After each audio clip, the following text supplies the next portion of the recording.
உலகத் தமிழர்களுக்கும் தமிழறிந்த மாந்தர்களுக்கும் தமிழன் தொலைக்காட்சியின் வணக்கம். இன்று அரசியல் அரங்கம் நிகழ்விற்கு திருமிகு உமர் முக்தார் அவர்கள் வருகை தந்திருக்கிறார். இவர் மக்கள் வாழ்வுரிமை கட்சியின் நிறுவன தலைவர். அவரோடு நாம் அரசியல் பேசுவோம். ஐயா வணக்கம். கட்சிகள் நிறைய கட்சிகள் இருக்குது. நீங்கள் இப்போ புதிதாக வாழ்வுரிமை கட்சி, மக்கள் வாழ்வுரிமை கட்சின்னு தொடங்கியிருக்கீங்க. இந்த அவசியம் இப்போது உங்களுக்கு தேவை என்று கருதுகிறீர்களா? ஏன் தேவை என்று நினைக்கிறீங்க? ஏன் அவசியம் அப்படின்னு சொன்னால், டோட்டலாக தமிழ்நாடு எடுத்துக்கிட்டோம்னா கிட்டத்தட்ட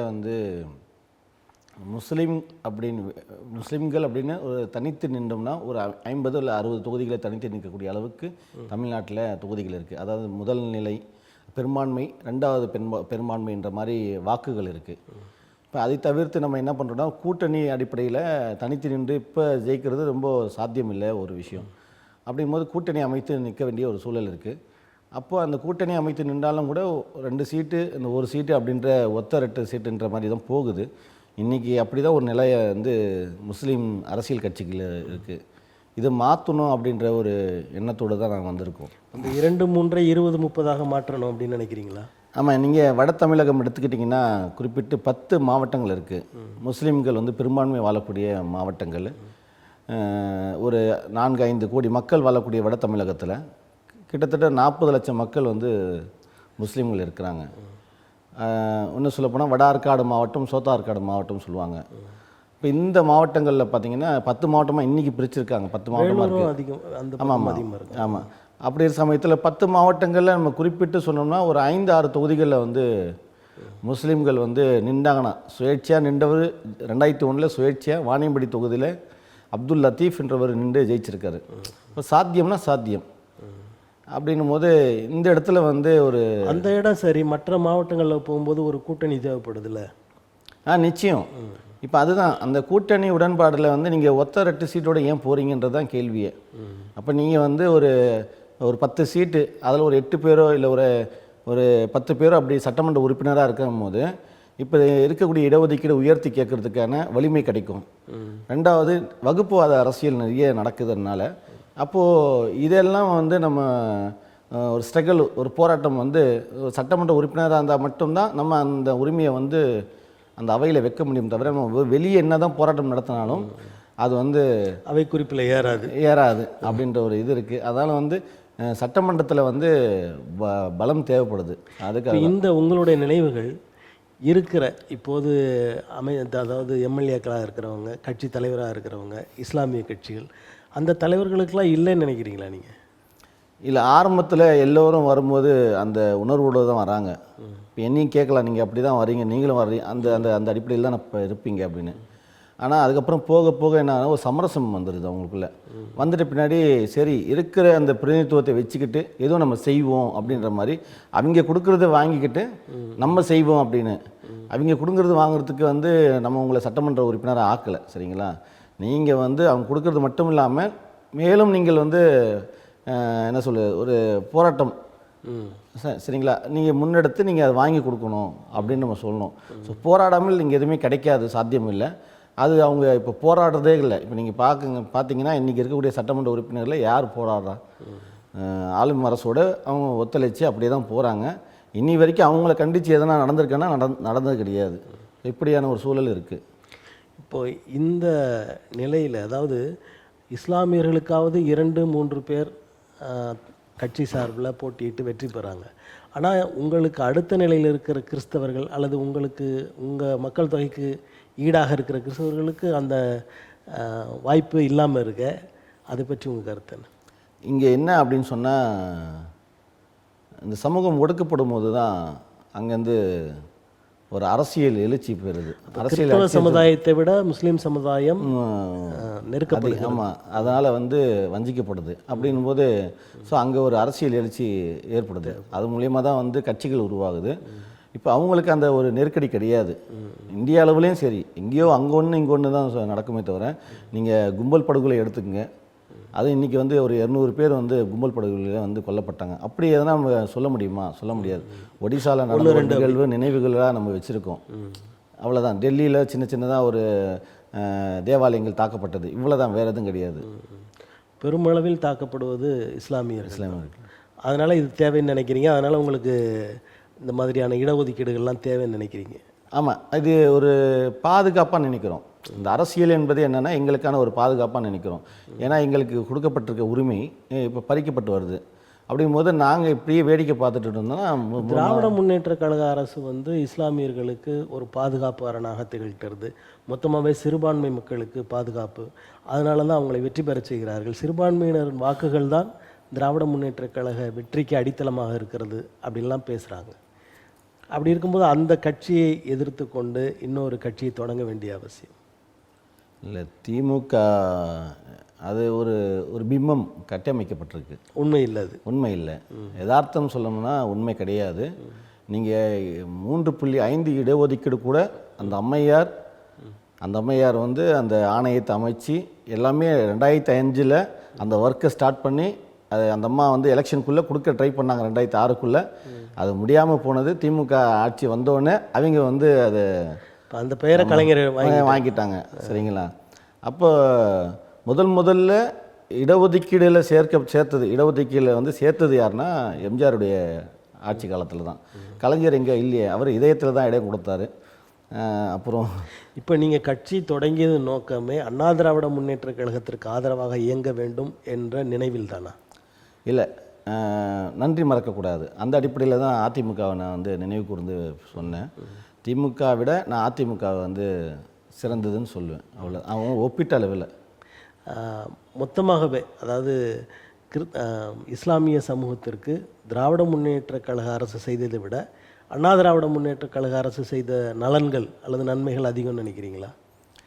ஒரு சில இடங்களில் அவங்க பெரிய வரலாற்று பிழை செஞ்சுருக்காங்க. அதிமுக சிஏ என்ஆர்சி ஆதரிச்சது. இன்றைக்கி எனக்கு அது மேலே ஒரு வழக்கு இருக்குது. எனக்கு ஒரு 7 நாட்கள் நான் போராட்டம் நடத்தியிருக்கேன். பெரிய கலவரம் நடத்தினாங்க காவல்துறையை சேர்ந்து. அதில் வந்து எனக்கு 307 வரைக்கும் எனக்கு போட்டிருக்காங்க. கிட்டத்தட்ட 5 பிரிவின் கீழே வந்து வழக்கு போட்டிருக்காங்க.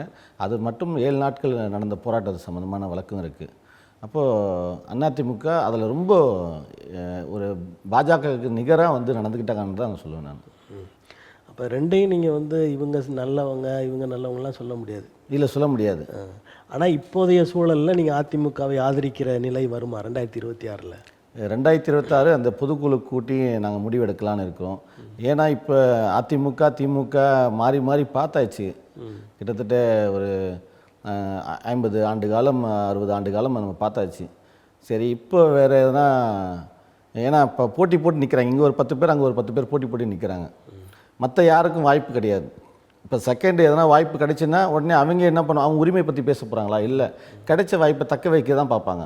இப்போ உரிமை பற்றி எனக்கு அதெல்லாம் வந்து இதெல்லாம் கிடையாதுங்க, சரிங்களா, நீங்கள் சீட்டு கொடுத்தா போதும் அப்படின்ற நிலைமை இருக்கிற கட்சிகள் அந்தந்த கூட்டணியோடு இருந்து சீட்டு 1-2 வாங்கிட்டு அமைதியாகிடும். ஆமாம். அதனால் நீங்கள் வேறு ஒரு முடிவு எடுக்கிறீங்க. ஆமாம். இப்போ இல்லை, எங்களுக்கு வந்து இப்போ அதிமுக தன்னுடைய நிலையிலேருந்து மாறுறாங்க அப்படின்னு சொல்லிட்டு இப்போ சொல்கிறாங்க, நாங்கள் பாஜகவோட வந்து கூட்டணி இல்லை அப்படின்னு. தொடர்ந்து 2024 பாராளுமன்ற தேர்தலில் அவங்க கூட்டணி இல்லாமல் இருந்தாங்க. எதிர்காலத்தில் அப்படி வாய்ப்பு இருக்கா அப்படின்றத ஒரு கேள்விக்குறியாக இருக்குது, விவாதிக்கப்படுது. அது இப்போ அவங்க அதாவது பாரதிய ஜனதாவோட கூட்டணி இல்லைன்னு சொல்லிட்டாங்க. இதை வந்து சிறுபான்மை மக்கள் ஏற்றுக்கொள்கிறாங்களா? நிச்சயமாக ஏற்றுக்கொண்டிருக்காங்க. ரொம்ப அவங்களுக்கு வந்து முஸ்லீம் வாக்குகள் வந்து ரொம்ப குறைவாக இருந்தது. இப்போ ஓரளவுக்கு அவங்களுக்கு வந்து ஏன்னா 90 விழுக்காடு வாக்கு வந்து 2021 தேர்தலில் வந்து திமுக வாங்கிச்சு. அப்போ வாங்கிட்டு என்ன பண்ணாங்க, அவங்க வந்து திராவிட முன்னேற்ற கழகத்துடைய தலைவர் வந்து அன்றைய எதிர்க்கட்சி தலைவர் பிரச்சாரத்தில் சொன்னார், நான் சிறைவாசிகளை வந்து விடுதலை செய்வேன் அப்படின்னு சொல்லிட்டு சொன்னார். சிஏ என்ஆர்சி வழக்குகள் வந்து அத்தனையும் நான் வந்து ரத்து செய்வேன், நான் இதெல்லாம் ரத்து செய்யப்படவில்லை அப்படின்றதுக்கு சாட்சியாக நீங்கள் இருக்கு. நான் இருக்கிறேன். ஆமாம், நான் இருக்கிறேன், சாட்சியாக நானே இருக்கேன். இப்போ என் கூட மொத்தம் எத்தனை பேர்? 14 பேர் அதில் வழக்கு இருக்குது. சொன்னதை செய்யலாம் அவங்க. ஆமாம், 14 பேர். என் கூடயே 14 பேருக்கு 307 இருக்குது. 307? ஆமாம், 307. அதாவது போராட்டம் நடத்தினவங்க வந்து 307 வாங்கியிருக்காங்கன்னா இது மாதிரி நடந்தது கிடையாது. எங்கேயும் அங்கே ஒன்று நடக்காத மாதிரி எங்களுக்கு நடந்திருக்கு. இது அண்ணா திராவிட முன்னேற்ற கழக ஆட்சியில் தான் இந்த இந்த வழக்கு. ஆமாம். அப்போ அந்த வழக்கை போட்டவர்களுடனும் இணைய முடியாது, விடுவிக்கிறேன் என்று சொன்னவர்கள் அது செய்யாதனாலையும் இணைய முடியாது அப்படின்ற சூழலில் நீங்கள் 3வது ஒரு பெரிய கட்சியாக உருவெடுக்கிறது அப்படின்னு சொல்லப்படுகிற விஜய் அவர்களுடைய கட்சியோடு இணைவதற்கான வாய்ப்புகள் இருக்கா? நாங்கள் பரிசீலனை கூட்டணி பண்ணிட்டு இருக்கோம். ஆமாம், கண்டிப்பாக பரிசீலனை செஞ்சிட்ருக்குறோம். என்னன்னாக்கா இப்போ புதுசாக வராங்க ஒரு ஆக்டரு அப்படின்ற அந்த இதோட நோக்கத்தோடு நாங்கள் பார்க்கல. எங்களுக்கு தமிழ்நாட்டில் இந்த 2 கட்சியை தவிர்த்து வேறு ஒருத்தர் வந்து வரணும்னு நாங்கள் நினைக்கிறோம். ஆனால் வந்து அந்த இடத்த வந்து யாருமே பூர்த்தி செய்யலை இது வரைக்குமே. இவர் பூர்த்தி செய்வார்ன்ற ஒரு நம்பிக்கை எங்களுக்கு இருந்தாலும் பரிசீலனை வச்சுருக்கோம். அது கிட்ட தான் தேர்தல் கிட்டத்தில் தான் நம்ம வந்து முடிவு எடுக்க முடியும். இங்கே நாம் தமிழர் கட்சி வந்து இஸ்லாமியர்களுக்கு ஆதரவான ஒரு கட்சி, தமிழ் தேசியம் பேசுகிற கட்சி அப்படின்ற சூழலில் அவர் தனித்து தான் நிற்பேன்றாரு. ஒரு ஆதரவாவது கொடுக்கலாம் அப்படின்ற நிலைப்பாடு உங்களுக்கு எதுவும் உண்டா? இல்லை, எங்களுக்கு இனவாத அரசியலில் உடன்பாடு இல்லை. ஏன் அப்படின்னு சொன்னால் பேசிக்காக ஒரு முஸ்லீம் அப்படின்னும் போது அவங்க சாதி அடையாளங்களும் மொழி அடையாளங்களும் கிடையாது, வேறுபாடுகள் பார்க்கறது கிடையாது. ஆனால் சமய அடையாளம்னு ஒன்று இருக்குல்ல? இல்லை, இருக்குது. அதாவது எப்படி சொல்கிறதுனா, உங்களுக்கு வந்து சமயம் இருந்தாலும் நான் இஸ்லாமியன், நான் உயர்ந்தவன் சொல்லலை எங்களை. ஸோ சமத்துவத்தை சொல்லக்கூடியவங்க. அந்த அடிப்படையில் இனவாத அரசியல் வந்து அவர் ரொம்ப குறிப்பிட்டு சொல்லப்போனால் தமிழ் முஸ்லீம் உருது முஸ்லீமில் இந்த பிரிவினை வந்து ஐயா கலைஞருக்கு அடுத்து தான் வந்து சீமான் வந்து உருவாக்கியிருக்காரு. சரிங்களா? இது ஒரு ஒரு ஒரு மாதிரியான என்ன சொல்கிறது, திணிக்கிறது. சரிங்களா? அந்த அரசியல் நாங்கள் வந்து உடன்படலை. அதை நான் ஆரம்பத்துலேருந்து அவரை எதிர்த்துட்டு தான் வரேன். நான் நீங்கள் வந்து தாய்மொழிக்கு முக்கியத்துவம் கொடுக்கணுன்ற எண்ணம் உங்களுக்கு கிடையாது? இல்லை, தாய்மொழிக்கு முக்கியத்துவம் கொடுக்குற என்ன அப்படின்ட்டு கிடையாது. முக்கியத்துவம் இருக்கிறது, ஆனால் அதை வைத்துக்கொண்டு அரசியல் கூடாதுன்றவங்க. வேறு இந்த பாகுபாடுகள் எல்லா இடங்களையும் வந்து தானே ஆகுது. அதாவது பக்கத்து ஊர், பக்கத்து மாவட்டம், பக்கத்து மாநிலம், இப்படியெல்லாம் அந்த வேறுபாடுகள் இருக்கத்தானே செய்யுது. அதை நீங்கள் பெருசாக எப்படி இருக்கு? இப்போ மொழி கலாச்சாரம் ஒன்று இருக்கும், தமிழ் மொழி கலாச்சாரம். அப்போ இங்கே எதை வந்து அழிச்சா இந்த சமூகம் அழியுமோ அதுக்கான வேலையை வந்து ஆர்எஸ்எஸ் சங் பரிவார அமைப்புகள் முன்னெடுக்கிறாங்க. அப்போ அதுக்கு எதிரான வந்து என்னென்னா அடையாளங்கள் அளிக்கிறது. சரிங்களா? கலாச்சாரங்கள் என்ன இருக்குது அவங்களது அப்படின்னு பார்க்குறது. இப்போ நீங்கள் பார்த்தீங்கன்னா உங்களுக்கு வந்து இந்த ஜல்லிக்கட்டெல்லாம் அவங்க பண்ண இதெல்லாம் தெரியும், இஷ்யூஸ்லாம் தெரியும் உங்களுக்கு. அப்போ அது என்னென்னா ஒரு கலாச்சாரம், மொழி கலாச்சாரம் என்பது ரொம்ப அவசியமானது, ரொம்ப அவசியமானது. ஏன் அப்படின்னா அது ஒரு காலகாலமான ஒரு நாகரிக சமூகத்தை உருவாக்குனது, நாகரிக சமூகத்தை இன்றைக்கும் வந்து வச்சுக்கிட்டு இருக்க ஒரு இது. அந்த அடிப்படையில் அந்தந்த சமூக மக்களுக்கு அந்தந்த மொழி என்பது ரொம்ப முக்கியமானது. அது இல்லைன்னு சொன்னால் அவங்க அடையாளம் இல்லாமல் அழிக்கப்படுவாங்க. அதனால் மொழி ரொம்ப இம்பார்ட்டன்ட், அதெல்லாம் மாற்று கருத்து இல்லை. அதுக்கு வந்து முக்கியத்துவம் கொடுக்கணுன்றதில்ல. இந்த விஷயத்தில் எப்படி மாறுபடுறீங்க? அதாவது கலைஞர் சீமான்லாம் அதை பண்ணுறாங்க, உருது தமிழ்னு பிரிக்கிறாங்க அப்படின்றீங்க. இடையில நீங்கள் வந்து தமிழ் மொழி வந்து முக்கியம்னு சொல்கிறீங்க. ஆனால் கொஞ்சம் இது முரணாக தெரியலையா உங்களுக்கு? இல்லை, இப்போ இங்கே வந்து நீங்கள் ஓட்டு கேட்கும் போது திமுக கூட விடுதலை சிறுத்தைகள் கூட்டணியில் இருக்கிறனால திமுக கூட்டணிக்கு வன்னிய மக்கள் ஓட்டு போடாமல் இல்லை. நீங்கள் அதை புரியுங்களா? ஆமாம். அப்படி இருக்கும் பட்சத்தில் இங்கே வந்து மொழி அரசியல் பேசுகிறாங்க. மொழி இப்போ வந்து திமுக வந்து விசிகா எங்கள் கிட்ட வந்துடுச்சு, அப்போது இங்கே இருக்கக்கூடிய மக்கள்லாம் வந்து எங்களுக்கு ஓட்டு போடுங்க, அந்த மக்களுடைய வாக்கு வேணாம், இல்லை அந்த மக்கள் அப்படின்னு சொல்லிட்டு ஒரு மாதிரியான என்ன சொல்கிறது, அந்த ஒடுக்குமுறையே கிடையாது, பாகுபாடு கிடையாது. சரிங்களா? இவங்க வந்து அந்த பாகுபாடோடு தான் சொல்கிறாங்களே, எங்களுக்கு வந்து உருது முஸ்லீம்கள் வாழலாம், உங்களுக்கு வந்து நீங்கள் ஆளக்கூடாது. இப்போ நாங்கள் யார் ஆண்டுட்ருக்காங்க? இங்கே உருது மக்கள் யார் ஆள்றாங்க? இல்லை சட்டமன்ற உறுப்பினர் சொல்லுங்கள் யார் இருக்கிறாங்க? இப்போ இங்கே யாரும் கிடையாது. அப்போ இது தேவையில்லாத ஒரு சலசலப்பு தானே. அப்போ தேவையில்லாமல் ஒரு சலசலப்பு, ஒரு இனவாதம். நீங்கள் உங்களுக்கும் பாஜகவுக்கும் என்ன வேறுபாடு இருக்குது? தமிழ்நாட்டை பொறுத்தவரையும் சாதி அரசியல் என்பது ஒரு குறுகிய கண்ணோட்டம்.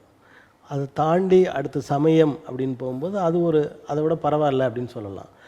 ஆனால் மொழி அப்படின்னு சொல்லும்போது இன்னும் அதை விட பரவாயில்ல, இது சரியானது அப்படின்னு. ஏன்னா சாதியால் சமயத்தால் தமிழர்கள் எல்லாம் ஒன்றாக முடியும் அப்படின்ற நிலை இருக்கும்போது அந்த மொழியை கையில் எடுப்பதில் என்ன தவறு இருக்கிறது?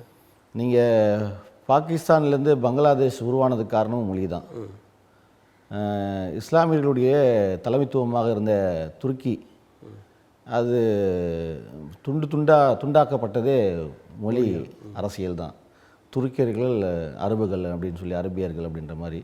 இப்போ இங்கே அதுதான் வந்து இங்கே கொண்டு வராங்க. இப்போ சீமானால் தமிழ்நாட்டை தனியாக பிரித்து கொண்டு போக முடியுமா? நீங்கள் பேச இந்த அரசியலால் தமிழ்நாட்டுக்கு தனி நாடு வாங்கி கொடுக்க முடியுமா? முடியாது. நீங்கள் பேசும் ஒரு அரசியல் எதற்காக பயன்படணும்?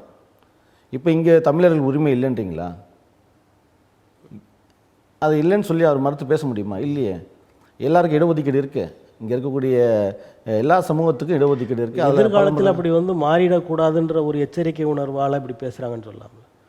இல்லை, இப்போ நீங்கள் யாருக்கு எதிராக நீங்கள் பேச வேணும்? யார் உங்களுடைய அடையாளங்களை யார் வந்து ஒழிச்சு கட்டுறா? யார் உங்கள் மொழியை வந்து மட்டம் தட்டுறா? சரிங்களா? அப்போது அந்த மொழிக்கான ரிசர்ச் ஆய்வுக்கு வந்து இதெல்லாம் ஆய்வு நடத்தும் போது, அகல் ஆராய்ச்சி நடத்தும் போது அதை யார் நடத்திருக்காங்களோ அவங்க உடனே வந்து ஒன்றிய அரசு மாற்றுறாங்க, வேற ஒருத்தரை கொண்டு வராங்க. அதுக்கு ஒரு போராட்டம் நடக்குது. அப்போ நீங்கள் யாருக்கு எதிராக நிற்கணும்னா நீங்கள் ஒன்றிய அரசுக்கு எதிராக தான், பாஜக ஆர்எஸ்எஸ்க்கு எதிராக நீங்கள் நிற்கணும். அதை விட்டுட்டு நீங்கள் இங்கே தமிழ்நாட்டில் வந்து இங்கே இருக்கக்கூடிய அதிமுக திமுக வந்து நீங்கள் விமர்சனம் இருக்குது, அரசியல் ரீதியாக விமர்சனம் இருக்குது, இல்லை உரிமைகள் பறிக்கப்படும் போது அதை வந்து நீங்கள் பேசலாம ஒழிய. ஆனால் முழுக்க உங்களுடைய அஜெண்டா என்னவாக இருக்குன்னா இங்கே கூட திராவிட கட்சிகள் மீது தான் இருக்குது. ஸோ திராவிட கட்சிகளை நீங்கள் ஒழிச்சு கட்டணும் அப்படின்னால பிஜேபி நேரடியாக ஒழிச்சு கட்ட முடியாது, இவரை பயன்படுத்துகிறாங்க. இப்போ திராவிட கட்சிகளை விட சீமான் படுபயங்கரமானவர் அப்படின்ற நிலைக்கு வரீங்களா? இல்லை, உண்மை. ஏன் அப்படின்னு சொன்னால் இங்கே வந்து இவர் இனவாத அரசியல் பேசி ஆட்சிக்கு வந்துடுறாருன்னு வச்சுங்க. இவருக்குள்ளே இருக்கிற ஒரு விஷயம் நமக்கு வெளிப்படையாக சொல்லியிருக்காரு, கொள்கையிலும் எழுதியிருக்காரு. இன்னும் குறிப்பிட்டு சொல்லப்போனால் அவருடைய கொள்கையில் ஆரம்பத்தில் அவர் கட்சி ஆரம்பிக்கும் போது 2010 அல்லது 2011 நினைக்கிறேன், கொள்கை விளக்கத்தில் அதை என்ன சொல்லியிருக்காங்கன்னா, முக்கியமாக முஸ்லீம்கள் வந்து கண்காணிக்கணும். எப்படிப்பட்ட முஸ்லீம்களை தாடி வச்சுட்டு இந்த மாதிரிலாம் இருக்கிறவங்கள வந்து மத வழிபாடுகளில் இருக்கிற முஸ்லீம்கள் கண்காணிக்கணும். அது சம்மந்தமே இல்லாத முஸ்லீமை வந்து நீ பெருசாக இது பண்ணிக்காத அப்படின்போது, இது கொள்கையில் வரும்போது நாளைக்கு ஆட்சி அதிகாரத்தில் நீங்கள் வந்தீங்கன்னா அப்போ எப்படியான ஒடுக்குமுறையை நீங்கள் கையாளுவீங்க? இப்போ எங்களுக்கு எதிரான வந்து என்னென்ன சட்டங்களை நீங்கள் கொண்டு வருவீங்க? இப்போ இதெல்லாம் தெரிந்து தானே அந்த கட்சியில் இஸ்லாமியர்கள் இருக்காங்க. இல்லை, நீங்கள் இஸ்லாமியர்களே ஓட்டு போடலன்னு தானே புலம்புறாரு அவர். இஸ்லாமியர்களுக்காக நீங்கள் சொல்கிறீங்களே, அவருடைய புலம்பல் என்னவா இருக்குது? இஸ்லாமியர்களே எனக்கு ஓட்டு போடலன்னு. இப்போ இடிமுழக்கம் சாகுல் ஹமீது அவங்களோட தொடர்பில் இருந்தார். அவங்க மகளுக்கெல்லாம் ஒரு பெரிய மாநில பொறுப்பை கொடுத்துருக்காரு. இப்படிப்பட்ட இஸ்லாமியர்கள் உள்ளே இருக்கிறாங்க. அப்படின்றபோது அவர் மொத்தமாக இஸ்லாமியர்களுக்கு எதிரானவர்னு எப்படி சொல்ல முடியும்? சாகுல் ஹமீது இறந்துட்டார். ஒரு கூட்டத்தில் 2011 சிறைவாசிகளுக்காக நாங்கள் சேப்பாக்கத்தில் ஆர்ப்பாட்டம் நடத்தும் போது அவர் சொன்ன ஸ்டேட்மெண்ட்டு, அவருடைய மகனை வந்து நீங்கள் அப்போ ஒரே கட்சியில் இருந்தீங்க? இல்லை, நான் சீமானில், நான் வேறு ஒரு கட்சியில் இருக்கேன். அப்போது சிறைவாசிகளுக்காக போராட்டம் நடத்தும் போது வந்திருந்தார். தன்னுடைய மகனுக்கு நடந்தது ஒன்று சொன்னார். என்னன்னாக்கா, இந்த மாதிரி பெட்ரோல் எடுத்துக்கிட்டு அவங்க போயிருக்காங்க காரில். போகும்போது கார்லேருந்து பெட்ரோல் எடுத்திருக்காங்க. அது போலீஸ் வந்து பிடிச்சிருக்காங்க. கூட 2 பேர் இருந்திருக்காங்க. அப்போது இவர் முஸ்லீம்ன்ற ஒரே காரணத்துக்காக இவரை வந்து காவல் நிலையத்தில் ரொம்ப நேரம் வச்சுருக்காங்க. இவர் சீமான தொடர்பு கொண்டிருக்காரு. அதெல்லாம் விசாரணையாக இருக்கும், அது என்னென்னு எல்லாம் செக் பண்ணிட்டு தான் அவங்க இது பண்ணுவாங்க, அவங்களுடைய ப்ரொசீஜரு, அதெல்லாம் ஒன்றும் பண்ண முடியாது அப்படின்னு.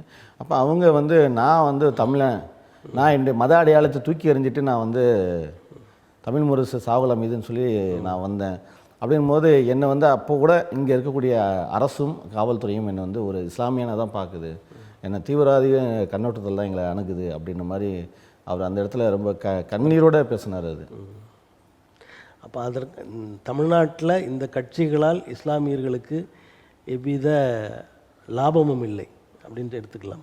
லாபம் இல்லைன்றதில் இஸ்லாமியர்களை சரியாக அணுகவில்லைன்னு நான் சொல்வேன். வந்து வாக்குகளுக்காக இஸ்லாமியர்களை வந்து பயன்படுத்துகிறாங்க.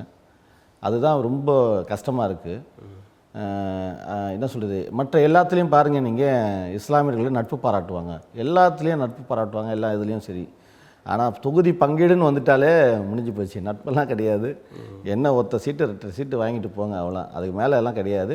எம்பி எலெக்ஷன் வந்தால் ஆதரவு கொடுத்துட்டு போங்க, சீட்டும் கிடையாது அதுக்கும். இல்லை, இப்போ மற்ற நீங்கள் தனித்து நின்றோ மற்ற கட்சிகளுடனோ இருந்தால், கூட்டணி அமைத்தால் கூட இந்த ஒன்றினும் கிடைக்காம போயிடுமே அப்படின்ற ஒரு எண்ணம் உங்கள் தலைவர்கள் இருக்கிறதுனால தானே அங்கே போய் சேர்றாங்க. இல்லை, நீங்கள் சொன்னது உண்மை. என்ன அப்படின்னு சொன்னால், காலப்போக்கில் அதுவும் கிடைக்காது, அதனால் இது கொடுத்து இதாவது தக்க வச்சு போன்றதெல்லாம். ஆனால் போக போக 1996 அப்துல் லத்தீஃப் அவர்கள் 5 சட்டமன்ற தொகுதியை வாங்கி ஜெயிக்கிறார். சாத்தியம்தான். அப்போ அங்கே 5ல் ஆரம்பித்து 2001 அவர் எந்த அலைன்ஸை வைக்கலை. வைக்காமல் அவர் என்ன பண்ணுறாருன்னா வாணியம்படியில் சுயேட்சையாக நின்று ஜெயிக்கிறாரு. அப்போது அதுக்கப்புறம் அதோட வரலாறு பார்த்தீங்கன்னா 2001 அப்புறம் அவர் சபாநாயகர், அதுக்கப்புறம் இறந்துட்டார், துணை சபாநாயகராக இருந்தார், இறந்துட்டார். அதுக்கப்புறம் பார்த்தீங்கன்னா அங்கேருந்து ஆரம்பிச்சது தான் ஒத்த சீட்டு ரெட்டை சீட்டு தேய்ந்து போயிட்டு. அப்போ இங்கே யாரும் அதுக்கான ஒரு என்ன சொல்கிறது ஒரு முன்னெடுப்பு எடுக்கலைன்னு சொல்கிறேன். ஏன் அப்படின்னா வந்த அனைவருமே புதுசாக அரசியலுக்குள்ளே வந்தவங்க அத்தனை பேரும் புதுசாக அரசியலுக்குள்ளே வந்தவங்க. முஸ்லீம் லீக்குடைய வீரியம் வந்து குறைஞ்சிருச்சு, ரொம்ப வீக்காகிடுச்சு. அந்த நேரத்தில் தமிழ்நாடு முஸ்லீம் முன்னேற்ற கழகம் வராங்க. இப்போ மக்கள்லாம் பார்க்குறாங்க, சரி இவங்க எதுவுமே நமக்கு இது இல்லைன்னு சொல்லிட்டு தமுகவில் இணைகிறாங்க. அப்புறம் மனிதநேய மக்கள் கட்சி உருவாகுது. அதுக்கப்புறம் ஒவ்வொரு கட்சியாக வந்து பின்னாடி வருதுன்னு வச்சுங்களேன். வந்துட்டு பின்னாடி அவங்க எப்படின்னா 2 சீட்டு 3 சீட்டு அப்படின்னு. ஆனால் ஒரு கட்டத்தில் வாங்கினாங்க 4 சீட்டுன்னு வாங்கினாங்க. 4 சீட்டு வாங்கிட்டு அதில் ஒன்று கூட வெற்றி பெறாமல் போயிடுச்சு.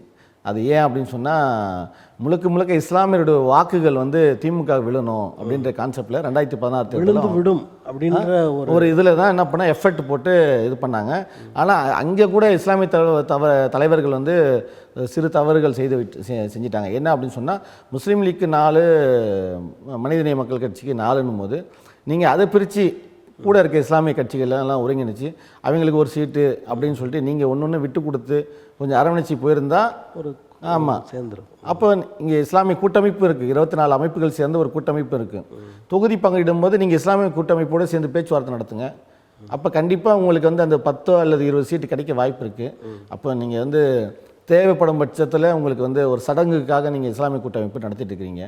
ஏன் அப்படின்னா விமர்சனம் வரக்கூடாது, ஒரு ஒற்றுமை இல்லைன்னு சமூகம் வந்து ரொம்ப ததும்பி இது பண்ணுறாங்க. ஸோ அதுக்கான தமிழ்நாட்டில் மிகவும் ஒற்றுமையான ஒரு அமைப்பு அல்லது ஒரு சமயத்து மக்கள் அப்படின்னு சொன்னால் இஸ்லாமியர்களை மட்டும்தான் சொல்ல முடியும். அப்படி தான் தமிழ்நாடு பேசுகிறது. ஆனால் நீங்கள் அதுக்குள்ளேயே இவ்வளவு சிக்கல் இருக்கிறதா சொல்கிறீங்களே, இது உண்மைதானா? இல்லை, உண்மைதான்.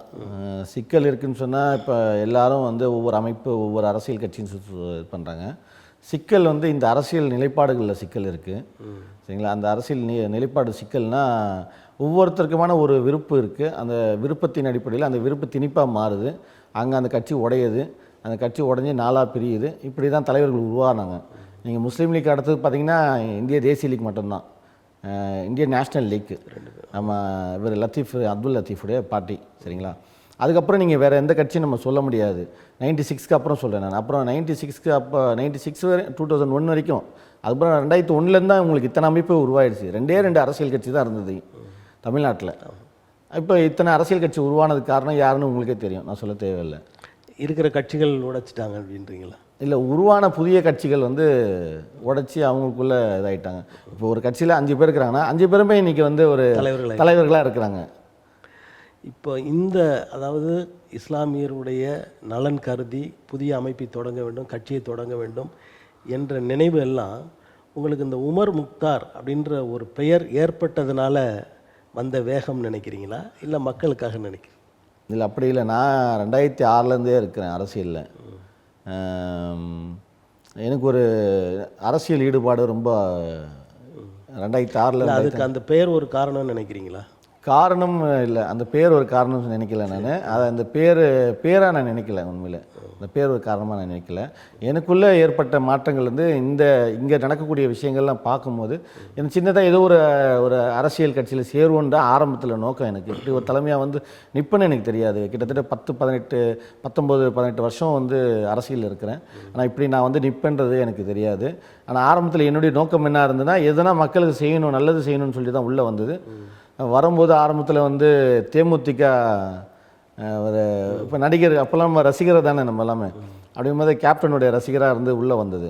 இப்போ வரும்போது அங்கே ஆரம்பத்தில் ரொம்ப பிரச்சனைகள் கோளாறுபடிகள் இருந்ததுனால அதுலேருந்து வெளியே வந்துட்டு கம்யூனிஸ்டில் போயிட்டு வாலிப சங்கத்தில் இருந்தேன், இந்திய ஜனநாயக வாலிப சங்கம். அதுதான் என்னை உருவாக்கிச்சு. எப்படின்னா என்ன சொல்கிறது, அது ஒரு என்னுடைய பட்டறை பாசறை. ஸோ அதிலேருந்து என்னை உருவாக்குனாங்க. 2011 வரைக்கும் நான் அங்கே இருந்தேன். 11 வரைக்கும் இருந்து உருவானேன். அதுக்கப்புறம் இஸ்லாமியருடைய சிறைவாசிகள் நிறைய இஸ்லாமிய சமூகத்துடைய பிரச்சனைகள் பார்த்துட்டு நான் இஸ்லாமிய அரசியலுக்குள்ளே வந்தேன். இதற்கிடையில் விடுதலை சிறுத்தைகள் கட்சியில் நீங்கள் பயணித்தீங்களா? ஆமாம். அந்த கட்சியை பொறுத்த வரைக்கும் இஸ்லாமியர்களுக்கு ஒரு சிறப்பு இடம் கொடுக்கப்படுகிறது, ஒரு எம்எல்ஏ கூட ஆயிருக்காரு. அப்படின்ற போது அங்கே இருந்து விலகி வருவதற்கான காரணம் என்ன? இல்லை, அப்போது உங்களுக்கு இஸ்லாமியர்களுக்கு இடம் கொடுக்கப்படுதுன்னு சொன்னால் ஆலு ஷானவாஸ் வரும்போது அந்த அந்த நேரத்தில் அந்த காலத்தில் வந்து மீடியா பர்சன் யாரும் கிடையாது விசிகாவில். ஸோ அவர் வந்து ஒரு எழுத்தாளராக இருக்கார், சரிங்களா, ஒரு பேச்சாளராக இருக்கார். அந்த அடிப்படையில் அவருக்கு வந்து அந்த விசிகா சார்பில்னு பேசுகிறதுக்காக அவர் போய் பேசிகிட்டு இருந்தார். அப்புறம் இப்போ மீடியா லெவலில் வந்து பேசுகிறதுக்கான நிறைய நபர்கள் வந்து உருவாகிட்டாங்க, தோழர்கள் உருவாகிட்டாங்க. அந்த அடிப்படையில் இப்போ இன்னொரு முஸ்லீமுக்கு அந்த வாய்ப்பு கிடையாது. அங்கே நான் அடுத்த பொறுப்பு கருத்தியல் பொறுப்பு துணைச் செயலாளர், எனக்கான மேடைகள், எனக்கான அந்த மாதிரி பத்திரிகையாளர் சந்திப்புகள் ஆமாம். அப்படிங்கும்போது இன்னொரு ஆலோசனாவை உருவாக்குறதுல அவங்களுக்கு விருப்பம் இல்லை, அவ்வளோதான். இஸ்லாமியர்களுக்கு அதிகமான தொகுதிகள் கடந்த காலங்களில் ஒதுக்கப்பட்டன. இப்போ அது குறைந்து 1-2 என்ற நிலைக்கு வந்து விட்டது அப்படின்ற உங்கள் வருத்தத்தை சொல்கிறீங்க. எந்தெந்த இடங்களில், எந்தெந்த தொகுதிகளில், சட்டமன்ற தொகுதிகளை பொறுத்தவரை எந்தெந்த தொகுதிகளெல்லாம் இஸ்லாமியர்கள் வெற்றி பெறக்கூடும் அப்படின்னு நினைக்கிறீங்க? இப்போ நீங்கள் வடார்காடு மாவட்டம் எடுத்துக்கிட்டோம்னு சொன்னால் ராணிப்பேட்டை தொகுதி, அங்கே லத்தீஃபும் நின்றுருக்காரு. அப்புறம் அசேன்னு சொல்லிட்டு ஒருத்தர் எம்எல்ஏ ஆயிருக்கார், காங்கிரஸ் சைட்லேருந்து நின்று ஜெயிச்சு இது பண்ணியிருக்காரு. அதுக்கப்புறம் வந்து ஆரணி, அப்புறம் வேலூர் சட்டமன்ற தொகுதி, அப்புறம் வாணியம்பாடி சட்டமன்ற தொகுதி, அதே போன்று ஆம்பூர் சட்டமன்ற தொகுதி, அது பிற்பாடு பார்த்தா ஒசூர் சட்டமன்ற தொகுதி. இந்த பக்கம் நீங்கள் பார்த்தீங்கன்னு சொன்னால் சவுத் ஆர்காடுன்னு பார்த்தா கள்ளக்குறிச்சி, புவனகிரி சட்டமன்ற தொகுதி. இப்படி நம்ம வந்து ஒரு 6 தொகுதிகள் வந்து வட மாவட்டங்களில் சொல்கிறேன், 6 தொகுதிகள். தென் மாவட்டங்கள் எடுத்துக்கிட்டோன்னா ராமநாதபுரம் தொகுதி இருக்குது, அப்புறம் வந்து மேலப்பாளையம் தொகுதி இருக்குது, அப்போ அங்கே 2 தொகுதி இருக்குது. அது தாண்டி பட்டுக்கோட்டை தொகுதி இருக்குது. பட்டுக்கோட்டையில் உங்களுக்கு அதராம்பட்டினம், மதுக்கூர். மொத்த தமிழ்நாட்டில் ஒரு 20-25 இடங்கள் இஸ்லாமியர்கள் வெற்றி வாய்ப்பு உள்ள இடங்கள் அப்படின்னு நீங்கள் சொல்ல முடியும். ஆமாம், தேடி கண்டுபிடி இப்படி எடுத்தோன்னு சொன்னால் ஒரு 20 தொகுதி. அப்போது நான் சொல்கிறது ஒரு 90களில் 80களில் 90களில் ஒரு 50-60 தொகுதிகள் இருந்தது. இன்றைக்கி எல்லாமே தொகுதி எப்படின்னா உடைச்சிட்டாங்க, உடைச்சி என்ன பண்ணாங்க, இது பண்ணிட்டாங்க. இப்போ இங்கே திருவிக நகர் சட்டமன்ற தொகுதி இருக்குது. உங்களுக்கு வந்து தனி தொகுதி எனக்கு இருக்கிற அந்த நாலேஜில் வச்சு சொல்கிறேன், அது எவ்வளோ வருடம் இருக்கணும்னு தெரில எனக்கு. நான் படித்த மாதிரி எனக்கு நினைவில் இருக்கிறது சொல்கிறேன், மேபி அது தவறாக கூட இருக்கலாம். 15 வருஷம் இருக்குன்னு நினைக்கிறேன் தனி தொகுதி, இல்லையா? 15 வருடங்கள் மட்டும் அந்த தொகுதி தனி தொகுதியாக வந்து ரிசர்வ் தொகுதியாக இருக்கணும். முதல்ல அதை வந்து ரிசர்வ் தொகுதியாக இருக்குது. அந்த தொகுதியை என்ன பண்ணுறாங்கன்னா, பெரம்பூர் தொகுதி ஒரு 15 வருஷத்துக்கு இருக்குது. அப்புறம் அது முடிஞ்சவுடனே அதை வந்து திருவிக நகர் சட்டமன்ற தொகுதியாக பேரை மாற்றுறாங்க. ஆனால் அதே வட்டம் தான், அதே வார்டு தான், அதே மக்கள் தான். 30 வருஷம் அங்கே தான் இருக்குது. இப்போ அந்த தனி தொகுதிகள் வந்து மாற்றப்படணும்ல, புது தொகுதி ஆக்கப்படணும்ல.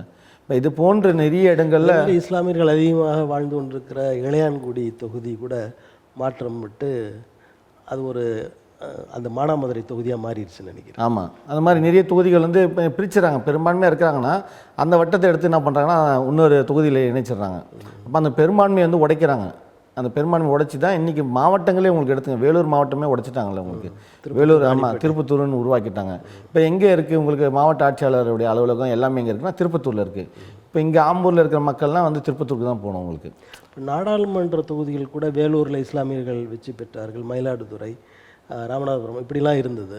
அதெல்லாம் இல்லாமல் இப்போ ராமநாதபுரம் மட்டும் இருப்பதற்கான காரணம் இல்லை, அங்கே இருக்கக்கூடிய தலைவர்கள் தான் வந்து அந்த தொகுதியை கேட்டு வாங்குறாங்க. இப்போ இங்கே தலைவர்களே கிடையாது உங்களுக்கு, இங்கே தலைவர்கள் கிடையாது. ஏன்னா இந்த மக்களுடைய என்ன சொல்கிறது கோரிக்கைகளும் அந்த மக்களுடைய வழிகளும் வந்து அந்த அங்கே இருக்கக்கூடிய தலைவர்களுக்கு தெரியறதில்ல. குறிப்பிட்ட அவங்க அந்த பகுதியை சார்ந்தவங்க அங்கே பிறந்தனால அவங்க அந்த தொகுதியை நின்றா ஜெயிக்க முடியுன்ற வகுப்பு இருக்குது, அந்த தொகுதியை கேட்டு வாங்குறாங்க.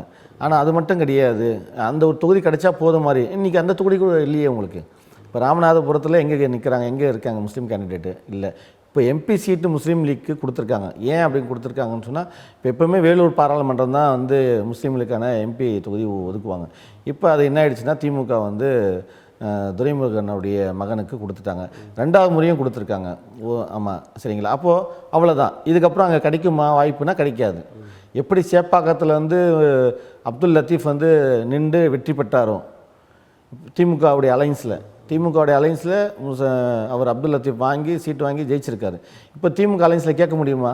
அந்த சேப்பாக்கம் நம்பிக்கையான தொகுதி அது ஆகிப்போச்சு இப்போ. ஆமாம், ஆகிப்போயிடுச்சு. ஆனால் யார் இருக்கிறாங்க அங்கே நின்றா ஒரு முஸ்லீம் வேட்பாளர் ஜெயிக்க முடியும். ஏன் மத்திய சென்னையுடைய பாராளுமன்ற தொகுதி ஒரு முஸ்லீம் கேண்டிடேட் நின்றா ஜெயிக்க முடியும், வெற்றி பெற முடியும். அது ஏன் கொடுக்குறதில்ல? ஏன்னா முஸ்லீம் தொகுதியாக அது மாறிடுச்சுன்னா அவங்க தக்க வச்சுப்பாங்க, அதுக்கு கொடுக்கக்கூடாது. அதனால் மாற்றி மாற்றி அங்கே இங்கே இந்த இந்த இந்த முறை இங்கே அடுத்த முறை அங்கே அப்படி ஸ்டாண்டர்டாக ஒரு கொடுக்கறது கிடையாது. ஒட்டு மொத்தமாக பாரதிய ஜனதாவிற்கு எதிராக பயணிக்கிற நிலையில் எல்லாருமே திமுகவுக்கு வாக்களித்தாங்க இஸ்லாமியர்கள். இப்போ நமக்கே ஒரு தகுந்த மரியாதை இல்லை, நமக்கான இடஒதுக்கீடுகள்லாம் இல்லை அப்படின்ற போது திமுகவையும் விட்டுட்டு தனியாக முஸ்லீம் மக்கள் மட்டும் இணைந்து தனித்து களம் காணுவதற்கான வாய்ப்புகள் இருக்குன்னு நினைக்கிறீங்களா? இல்லை, இங்கே தமிழ்நாட்டை பொறுத்த இந்திய அளவுலேயும் சரி அப்படி நிற்க முடியாது, நிற்கவும் கூடாதுன்றதுல நான் இருக்கிறேன். சரிங்களா? எல்லா மக்களோட நம்ம இணைஞ்சி வாழறோம். எல்லா மக்களுக்குமான ஒரு சட்டமன்ற உறுப்பினராக இருக்கணுன்றது தான். இப்போ தனித்து நின்று நம்ம வந்து நிற்கும் போது என்ன ஆகுதுன்னு சொன்னால், நீங்கள் இந்த மாதிரி ஒரு 20 தொகுதியில் தனித்து நின்றால் வாக்குகள் வாங்கலாம். ஆனால் இந்த வாக்குகள் வாங்கிறதுக்குள்ளே எவ்வளோ பழிகளை சுமைக்க வேண்டிய அந்த ஒரு நெருக்கடிக்கு ஆளாகும். அதனால் அது ஆளாகுன்றதுக்காகவே நிற்கக்கூடாதுன்றதுல கிடையாது, அது அப்படி கிடையாது. இப்படி ஒரு வெறுப்பு உருவாயிடுமே, அதுக்காக நாங்கள் இந்த ஒரு டிஃபென்ஸ் அப்படின்ற அடிப்படையில் அரசியல் பேசுகிறோன்றது கிடையாது. அதில் உடன்பாடு இல்லை. கூட்டணியுடைய நிற்போம், கூட்டணியில் நின்று எல்லாருடைய வாக்குகளை பெற்று நம்ம வந்து வெற்றி பெறுவோம். சரிங்களா? அந்த அடிப்படையில் தான் நடந்துட்டுருக்கு. ஆமாம், நடந்துருக்கு. இப்போது இடையில் வந்து சீமான் அவர்கள், நீங்கள் சீமான் அவர்களை வந்து சரியில்லை, அவர் இனவாதம் பேசுகிறாரெலாம் சொல்கிறீங்க.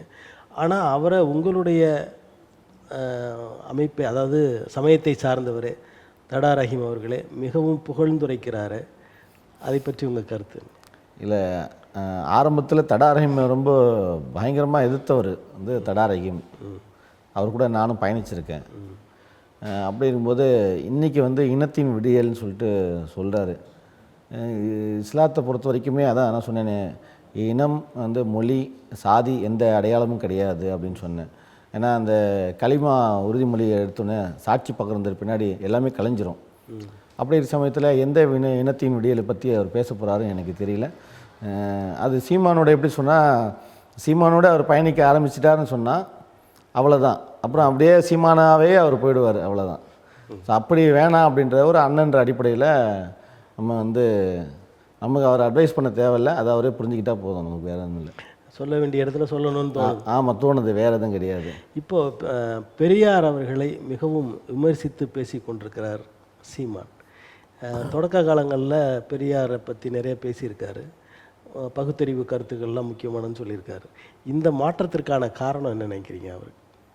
இல்லை, எனக்கு அதுதான் சொல்லிட்டேன். இப்போ பாஜகவுடைய பி டீம் அப்படின்னு சொன்னால் வேறு யாருமே சொல்ல தேவையில்லை. இவங்க சொல்லிக்கிறாங்க, அதிமுக திமுக சொல்லிப்பாங்க, திமுக அதிமுக சொல்லிப்பாங்க. ஆனால் அவங்க கிடையாது, உண்மையிலே அவங்க கிடையாது. பாஜகவுடைய பி டீம் வந்து நாம் தமிழர் கட்சி தான். ஏன்னா அதுக்கு அது சரின்னு சொல்கிற அளவுக்கு தமிழிசை கூட சொல்கிறாங்க, நாங்கள் செய்ய வேண்டிய வேலையை சீமான் செய்கிறார். ஆமாம், நீங்கள் பாருங்கள், அவர் பெரியாரை பற்றி பேசணுன்னே உடனே ஹெச் ராஜா வந்து அவருடைய முகநூல் பக்கத்தில் அது பகிர்ந்து அவர் வந்து வாழ்த்து சொல்கிறாரு. அப்புறம் துக்ளக் பத்திரிகையுடைய ஆசிரியர் வந்து குருமூர்த்தி வந்து சீமானை பாராட்டி பேசுகிறாரு. அப்போ இந்த அளவுக்கு பாராட்டுகள். இப்போ நம்ம வந்து சரியான பாதையில் போயிட்டுருக்கோன்னு சொன்னால், எதிரி நம்மளை எதிர்த்தான்னு சொன்னால் நான் சரியான பாதையில் போகிறேன்னு அர்த்தம். எதிரி என்னை வாழ்த்துறான்னு சொன்னால் இப்போ நான் போகிற பாதை சரியில்லைன்னு அர்த்தம். இப்போ இவர் புரிஞ்சுக்கணுமா இல்லையா? இப்போ இங்கே என்ன அப்படி அரசியல்னா, பெரியாரை ஒழித்து கட்டினால், பெரியாரை முதல்ல ஒழித்து கட்டினா தான் சாதிய கட்டமைப்புகள் உருவாகும், வலுவாக உருவாகும். சாதிய கட்டமைப்புகள் உருவாயிடுச்சுன்னு சொன்னால் அது மீது ஹிந்துத்துவ அரசியல் வந்து தலைமை தாங்கி நிற்கும் அப்படின்றது நோக்கம். அதுக்காக இவர் வந்து இவரை பயன்படுத்தப்படுறாரு. இவருக்கு தெரிஞ்சு நடக்குதா தெரியாமல் நடக்குதா நம்ம வந்து அதுக்குள்ளே போக முடியாது. ஆனால் இது எல்லாமே பார்க்கும்போது வெளிப்படையாக தெரியுது பாஜகவுடைய பி டீம் சொல்லி.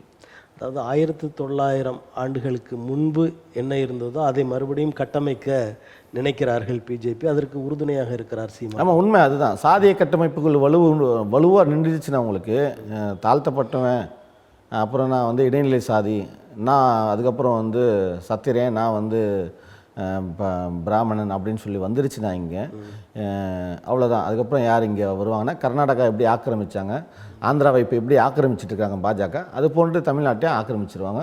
அதுக்கப்புறம் தமிழ்நாட்டிலையும் அவங்க வந்து பாஜக ஆட்சிக்கு வருவாங்க, மாறி எதிர்கட்சியாக உட்காருவாங்க. அந்த ஒரு நிலை உருவாயிடும். அதுக்கப்புறம் பார்த்தீங்கன்னா எங்கெல்லாம் திருக்கோயில்னு இருக்குல்ல அதெல்லாம் ஷீ கோயில்னு சொல்லிட்டு மாறிடும். நிறைய இடத்துல திருன்றதை மாற்றி இன்றைக்கி ஷியா மாறிட்டு, அந்த அரசியலில் நான் ஒரு முஸ்லீமாக இருந்து பேசக்கூடாது, நான் அதுக்குள்ளே வரல.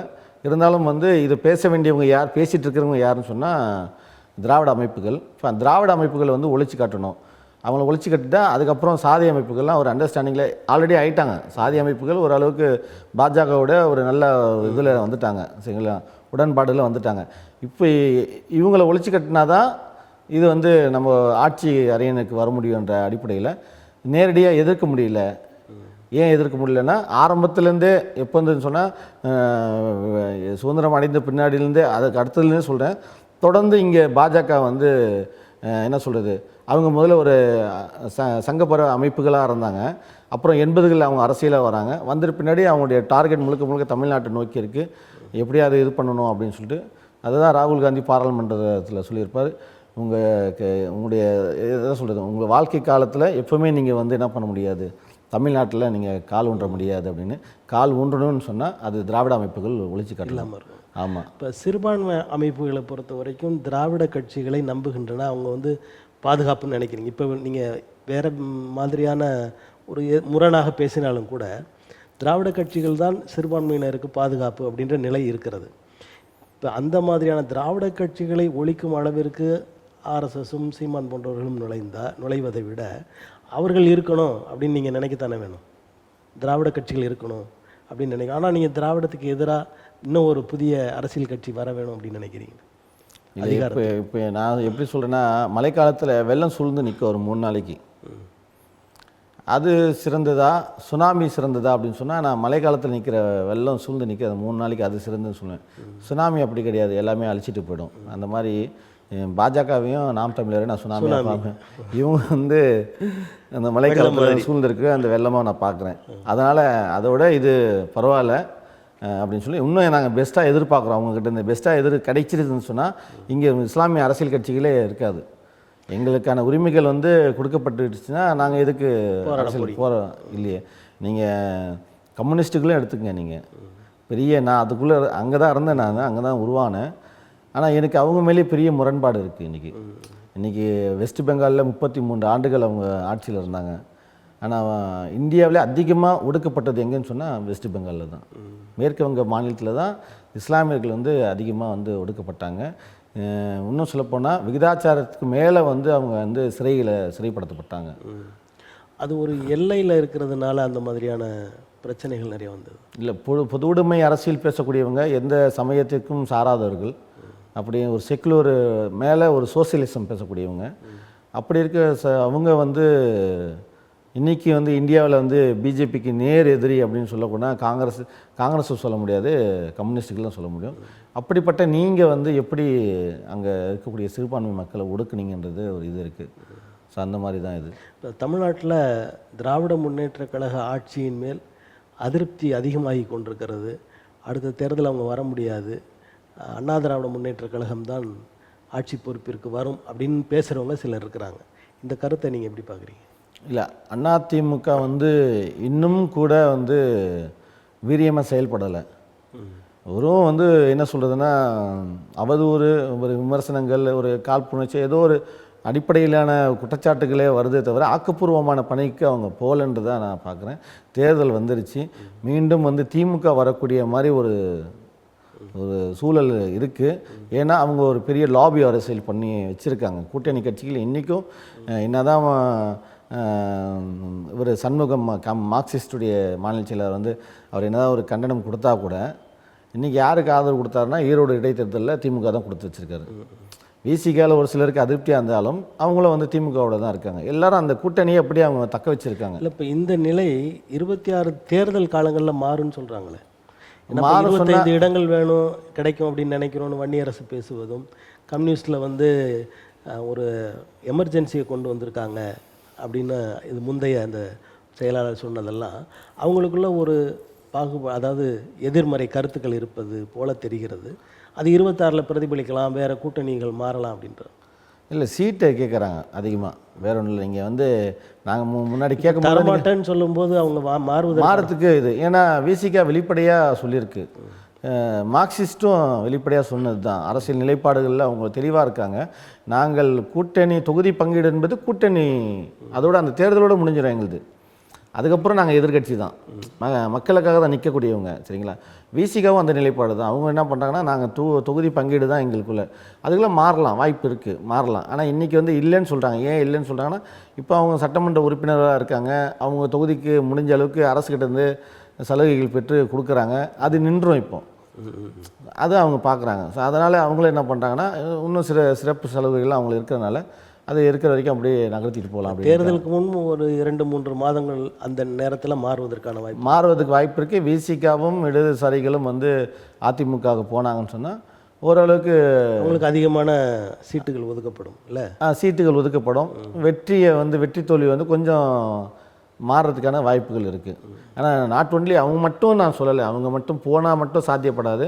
எனக்கு தெரிஞ்சு இப்போ தேமுதிக இப்படி அதிமுகவோட 2011 கூட்டணி அமைச்சு ஒரு பெரிய வெற்றியை இது பண்ணாங்களோ, அது போன்ற ஒரு வாய்ப்பு அதிமுகவுக்கு இருக்குது. இப்போ அவங்க யாரை அணுகணுன்றது எல்லாருக்கும் தெரியும். இப்போ யாரை அவங்க அணுகுனா வந்து வெற்றியை அடைய முடியுமோ அவங்கள வந்து அவங்க அணுகணும். அது அணுக தவறிட்டாங்கன்னு சொன்னால் திமுக தான் மறுபடியும் வரதுக்கு வாய்ப்பு. அண்ணா திராவிட முன்னேற்ற கழகத்தில் சிறு சிறு குழுக்கள் பிரிஞ்சாங்க. இவங்கெல்லாம் ஒன்று சேர்ந்தால் கூட அதிமுக வெற்றி பெற்று விடும் அப்படின்லாம் பேசுகிறாங்க. வாய்ப்பு இருக்குது. ஏன் அப்படின்னா இன்றைக்கும் வந்து அவர் எடப்பாடி மீது ஒரு பழிச்சுமை இருக்குது. அவர் வந்து என்ன தான் போயிட்டு எங்கெல்லாம் அவர் குளிச்சா இது பண்ணாலும் அது கரையாக அந்த இதாகாது. அதனால் அவர் வந்து என்ன பண்ணணும்னு சொன்னால், அம்மையார் சசிகலா அவங்களையும் அப்புறம் வந்து டிடிவி தினகரன், ஓபிஎஸ் இவங்களெல்லாம் வந்து ஏன் அப்படின்னு சொன்னால், இது இன்னொரு அரசியலும் இருக்குது அதுக்குள்ளே. முக்குளத்தூர் சமுதாயம், இந்த 3 பேருமே முக்குளத்தூர் சமுதாயம். இப்போ நீங்கள் தென் மாவட்டங்கள் அவங்க தான் வலுவாக இருக்காங்க. தென் மாவட்டங்களில் ஒரு 10 மாவட்டங்கள் வலுவாக இருக்காங்க. நீங்கள் அந்த வாக்குகள் வந்து உங்களுக்கு கிடைச்சா மட்டுமே உங்களுக்கு வந்து இப்போ நீங்கள் இணைக்கும் போது உங்கள்கிட்ட கொங்கு மண்டலம் இருக்குது, தென் மாவட்டமும் உங்கள் கூட பலம் சேர்ந்துருச்சுன்னா வெறும் வட மாவட்டங்களை வச்சுக்கிட்டு திமுக ஒன்றும் பண்ண முடியாது. அப்போது அது எடப்பாடி வந்து கொஞ்சம் இறங்கி வரணும். இப்படி கள நிலவரம் அண்ணா திராவிட முன்னேற்ற கழகத்திற்கும் ஆதரவாக இருக்கிறது என்ற நிலையில் முதலமைச்சர் என்ன சொல்கிறார்? 200 தொகுதிகளை வென்றெடுப்போம் அப்படின்னு சொல்கிறாரு. அந்த நம்பிக்கைக்கு என்ன காரணம் நினைக்கிறீங்க? இல்லை, அவர் 2011 தேர்தலில் கூட நாங்கள் 200 தொகுதியில் ஜெயிப்போம் தான் சொன்னார். அப்புறம் தெரியும் உங்களுக்கு எத்தனை சீட்டு வந்தாலும் சொல்லி. அது எல்லோரும் சொல்கிறது தான், நாங்கள் அதிக பெரும்பான்மையாக நாங்கள் வருவோம் அப்படின்னு சொல்லிட்டு.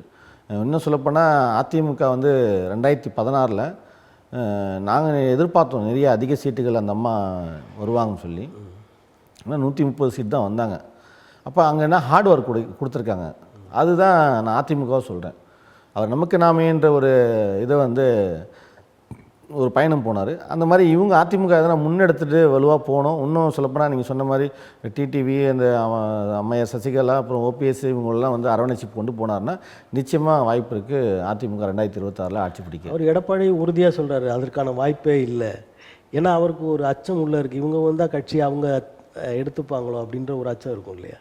இல்லை, உண்மைதான். இப்போ உங்களை வந்து இத்தனை வருஷம் அதிமுக புரட்சித் தலைவர் எம்ஜிஆருக்கு பிறகு அதிமுகவை எடுத்துகிட்டு போனவங்க வெளியே வந்து அம்மையார் ஜெயலலிதா இருந்தாலும் கூட சசிகலா அம்மையார் அவங்க தான் எல்லாருக்கும் தெரியும். சரிங்களா? அப்படி இருக்கும்போது நீங்கள் வந்து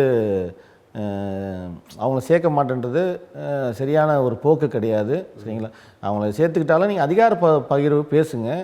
உங்களுக்கான இப்போ நீங்கள் ஒரு குழு அமைச்சா வெளிப்படையாக பேசுவோம். ஒரு குழு அமைச்சா நீங்கள் கவுண்டர் சமுதாயத்தை எத்தனை பேர் போடுறீங்க? ஒரு 11 பேர் கொண்ட குழுவில் நீங்கள் 5 பேர் முக்குளத்துறையும் 6 பேர் கவுண்டர் சமுதாயம் அப்படி பிரிச்சிங்க. ஆனால் வெளியில் வந்து அண்ணா திராவிட முன்னேற்ற கழகம் வந்து ஒரு செக்குலர் பார்ட்டி தான், சமயம் சாதிய அற்ற ஒரு கட்சி தான். ஏன்னா உள்ளுக்குள்ளே அது இருக்குல்ல. ஸோ அதில் நீங்கள் ஒரு அண்டர்ஸ்டாண்டிங் வாங்க. இப்போ கவுண்டர் சமுதாயத்துக்கு இவ்வளோ, முக்குளர் சமுதாயம் இவ்வளோ, வன்னியர் சமுதாயம் இவ்வளோ நீங்கள் பிரிச்சிங்க. இதில் என்ன இருக்குது? இப்போ அண்ணா திராவிட முன்னேற்ற கழகம் முக்குளத்தோருக்கும் கவுண்டர்களுக்குமானதுன்னு நினைக்க சொல்கிறீங்க? ஆமாம், உண்மையே அதுதான். நீங்கள் வெளியே வந்து அப்படி யாரும் பேசுறதில்ல. பேசணும்னு நான் நிறைய பேர் பார்த்துருக்கேன். உண்மையாக நடக்கக்கூடிய யுத்தமே யாருக்குன்னா முக்குளத்து சமுதாயத்துக்கும் கவுண்டர் சமுதாயத்துக்கும் நடக்கக்கூடிய ஒரு பனிப்போர் தான் இது. வெளியே வந்து வரலை அது. அதனால தான் அவர் எடப்பாடி தென் மாவட்டங்கள் போகும்போது முக்குளத்து சமுதாயத்துடைய அமைப்புகள்லாம் எதிர்ப்பு தெரிவிக்குது. வேறு எதனா இது வரைக்கும் அந்த அம்மையார் போகும்போதோ இல்லை வேறு யாரோ போகும்போதெல்லாம் அந்த எதிர்ப்பு கிடையாது. ஏன்னா அவர் மீது அந்த துரோகின்ற ஒரு பழிச்சுமை அவர்கிட்ட இருக்குது. அது வந்து அவர் விடுபட்டார்னா அவருக்கான ஒரு வாய்ப்பு இருக்குது. 2016 அவர் சிஎம் அந்த அம்மாவுக்கு பிறகு, அப்புறம் ஓபிஎஸ் அவருக்கு பிறகு வந்து இவர் சிஎம் ஆனார்னா அந்த அம்மாவுடைய ஆதரவால் தான் அது வந்தது. அப்படி முடிச்சு இப்போ நீங்கள் தனித்து நின்று பார்த்துட்டீங்க உங்களுடைய கெப்பாசிட்டி என்னன்னு சொல்லிட்டு. பிஜேபியுடைய அலைன்ஸ் வந்தனால தோல்வின்னு ஒரு காரணம் இருந்தால் கூட மக்களை உங்களை தேர்ந்தெடுக்கலை, அதுதான் ஒன்று. இப்போ மக்கள் உங்களை தேர்ந்தெடுக்கணும்னா நீங்கள் ஒரு தலைவனாக, ஒரு சிறந்த தலைவனாக நீங்கள் விளங்க வேண்டியது இருக்குது, சரிங்களா? அப்படிங்கும்போது நீங்கள் வந்து ஒரு துரோக அரசியலோடு நீங்கள் பயணிச்சிங்கன்னு சொன்னால் வெற்றி பெறுவதுக்கு ரொம்ப கடினம். தமிழ்நாட்டில் நடக்கிற எல்லா தேர்தல்களிலுமே கடைசி வரை தங்களது முடிவை சொல்லாமல் 2 எதிர்கூட்டணிகள் பேசிக்கொண்டே இருப்பது அப்படின்ற ஒரு நிலையில் பாமக தொடர்ந்து இருந்து வருகிறது. இப்போ இடைப்பட்ட அந்த பொதுக்குழுவில் பார்த்திங்கன்னா ஏற்கனவே நம்ம இருக்கிற கூட்டணி சரியில்லைன்னு மருத்துவர் பேசுவதும் அதற்கு எதிராக அவருடைய மகன் பேசுவதுமான இந்த முரண்கள்லாம் இருந்தது.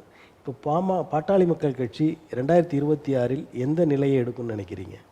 2014 அவங்க பாராளுமன்ற தேர்தலில் பாஜக கூட வந்து போகும்போது எங்களுக்கு தகவல் வருது.